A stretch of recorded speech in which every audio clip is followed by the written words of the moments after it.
Alors, Kiat sait qu'il va être évincé d'AlphaTauri, mais ne désespère pas revenir en F1 un jour. Bon, alors Dani, à un moment donné, je pense que tu as eu quand même une bonne carrière en Formule 1. C'était pas gagné une telle carrière quand même. Donc au bout d'un moment, je pense qu'il faut s'avouer vaincu, hein.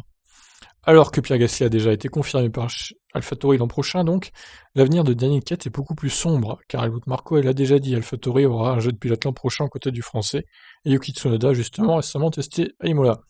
L'issue ne fait pas trop de doute, et Daniel Kiat en est très conscient, il l'a répété dans le paddock de Bahreïn, il se montre fataliste sur ses chances de rester.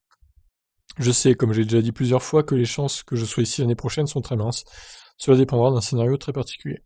J'ai déjà l'esprit concentré sur ces 3 courses ici et je ne pense pas trop à l'avenir.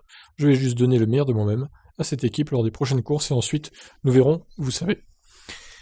L'équipe mérite que je pense à ces 3 courses, que je reste concentré parce que cette année, il y a eu beaucoup de hauts et de bas, mais ces derniers temps, ça va de mieux en mieux.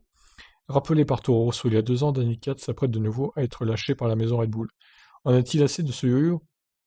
J'ai été appelé dans cette équipe car ils avaient besoin de moi ici pour 2019 et 2020.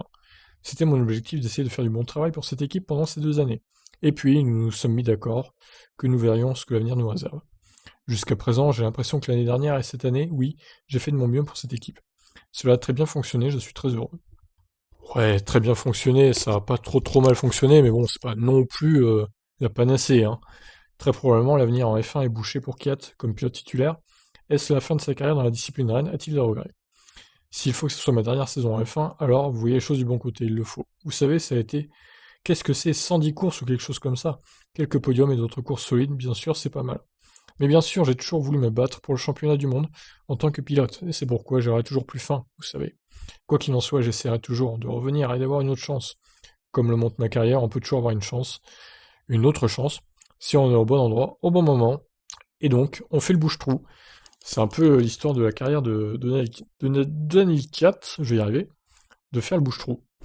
Donc voilà, Daniel, moi, Daniel Katz, je sais pas trop quoi penser de ce pilote, il est pas mauvais en soi, mais c'est pas non plus un foudre de guerre, c'est un pilote assez moyen et assez brouillon par moment. Des pilotes comme ça, il y en a énormément en fait dans tout le sport auto, donc franchement, il manquera pas beaucoup au paddock de Formule 1, hein. Et je suis pas sûr qu'il ait beaucoup de fans en France et en Europe.